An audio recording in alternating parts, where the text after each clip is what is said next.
Hi, I am Osman. I'm an energy healer on a master level and with telepathic capabilities. I specialize in critical care recovery and terminal illnesses, as well as a host of other physiological, psychological, and spiritual ailments. I am also an advanced level yoga and meditation teacher. Be sure to visit my website yogawellness786.com for more information on my services. Also, remember my therapies are not a replacement for medical treatment.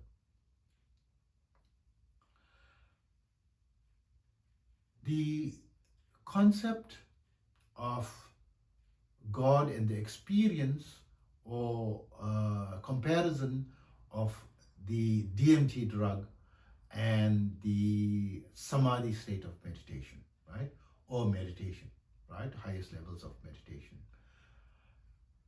So when I was listening to the podcast of Dr.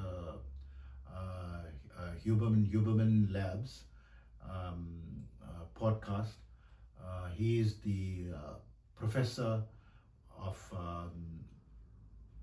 neurobiology and ophthalmology at Stanford University, and I feel his podcasts are really truly amazing, and I learn a lot from it. I truly respect his podcasts. It's a very few podcasts that I listen to very regularly, and his is one that I do not ever want to miss, right? Because the wealth of information and knowledge that I get from his podcast. So he was interviewing a professor of neurology, Dr. Koch. I forgot his first name, but Dr. Koch is a professor of neurology who recounted his experience when he tried DMT, a special formulation of DMT that brought about a certain experience. And the experience that he recounted is, I would say, comparable to the the Nirvikalpi Samadhi state, right? Or close to that Nirvikalpi Samadhi state, where he lost consciousness of himself as an identity and felt he and the universe were one, right? His identity expanded from just his own body to as though he could feel the entire universe as himself, right? And he saw this major white light that was very blissful. He used a word that I'm not sure, but I'm sure it meant like a high level of ecstasy, right?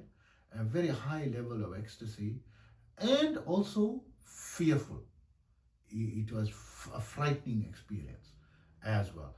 But at the time, when he came out of it, he said he was in a secure environment among people, that where he would be safe, and his pupils just dilated. And when he just sniffed it 3 times. By the third breath, he just started to see hexagonals, and he lost his consciousness, elevated, so to speak, right? And after the 9-minute experience, he crouched and was crying, and could not speak until about an hour later he was able to speak, right? So I've also experienced Samadhi, right? So in the Samadhi experience, it is so intense, right? It is so intense, it is bliss overload, my experience, right? Bliss overload, and it is knocked me unconscious, so to speak, and I couldn't enjoy it for too long. And because I didn't use a drug, I experienced it naturally through meditation, which means within a few seconds, I think it was 2 seconds, I withdrew myself from it, right? And or felt like 2 seconds, because Dr. Koch says he loses the concept of time in that space, and they calculated the time. But I know the environment in which I was among people when that happened to me. So they came to my aid because I collapsed, right? And I withdrew myself immediately when I felt that I couldn't enjoy it.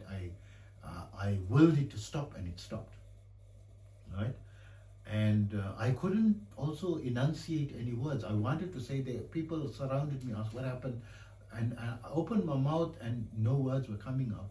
And it took me some time before I could speak, right? And it was about, because the experience was just a few seconds, right? So I was able to speak again after probably about 20 or 30 minutes, and very slowly, and it really overpowered me, right? And the massive white light that he experienced is, one can say that if you do cross analysis from a scientific perspective, because Dr. Koch is coming from a scientific perspective, right?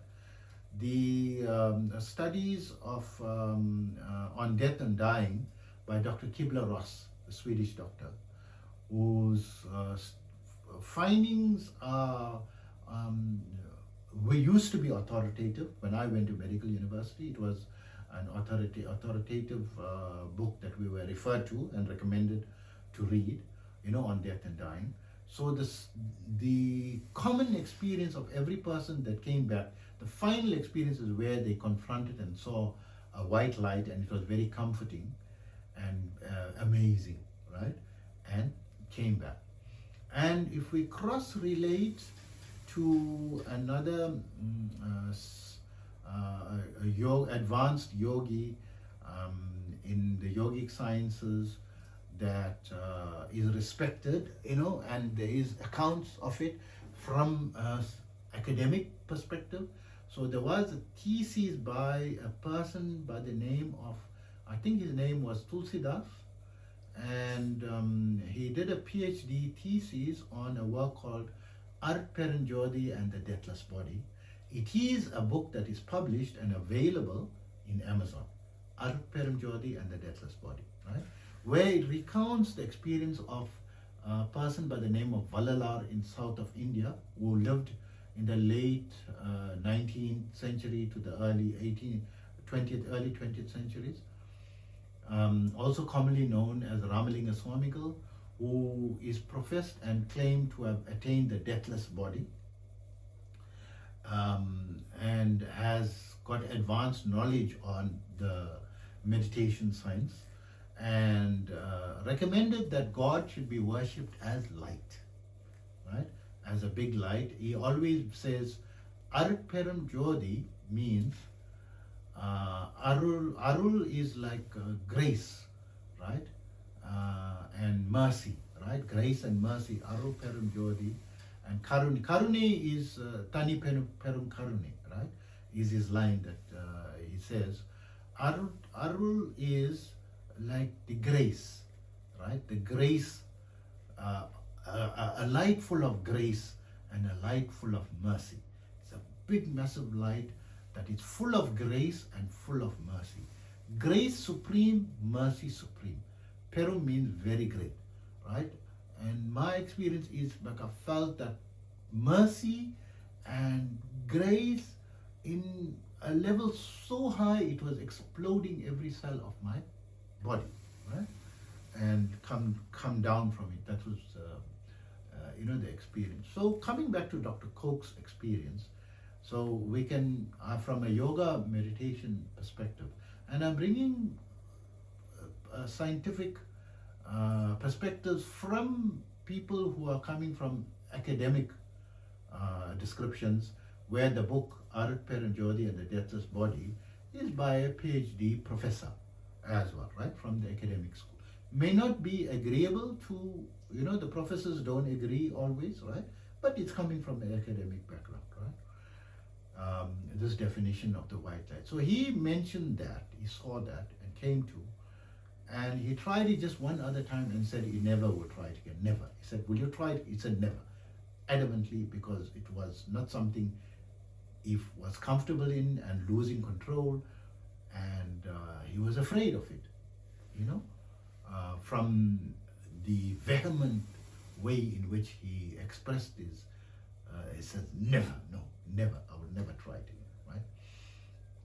But then he comes and says there is no God, right? I don't believe there's a God. He's not someone who will attest to something like that, or a higher power, right? And he can say he will accept scientific descriptions of mindfulness and so forth, but on God, no. Having had the experience himself, right, of what is described as God. So, from the Islamic school of thought, the definition of God is written in a verse towards the end of the Quran, I think chapter 112, right? The third last chapter. It is just 4 lines that God is only one. There's only one God. There isn't 33 million gods, and He's not formless or with form, right? That everything is dependent on God. He is neither born nor does he give rise to birth. He doesn't have children, doesn't have a wife and children and a daughter and things like that. Is not, and the fourth is beyond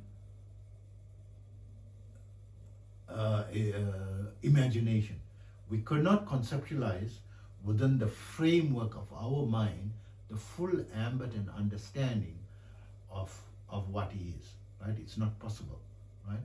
So it is something that is overwhelmed. You can go and study it over and over and over, and one doesn't know whether the light is what the light is, whether it is an effulgence of the so-called persona God, and our ego is such that we thinking is like our form, because we have this form, that we have it. And of course book says God created us in his image, in the scriptures. So I'm not going against any scripture or any religion, nor am I trying to teach any religion or scripture. I've spoken about the Vedantic aspect and the Islamic aspect, and scientific aspects, as well as there is Christian aspects as well, which I'm touching on. So I'm respecting all, thoughts, schools of thoughts, and religions, and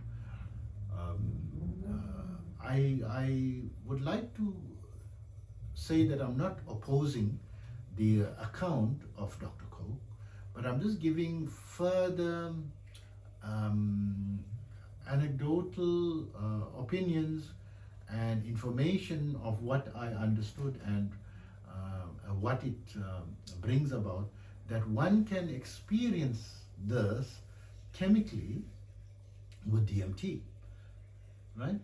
And it is, I would say, from a yoga sciences point of view, a true account and not an hallucination, in my opinion, right? From a yoga sciences perspective. Hope that information helps you. Take care always.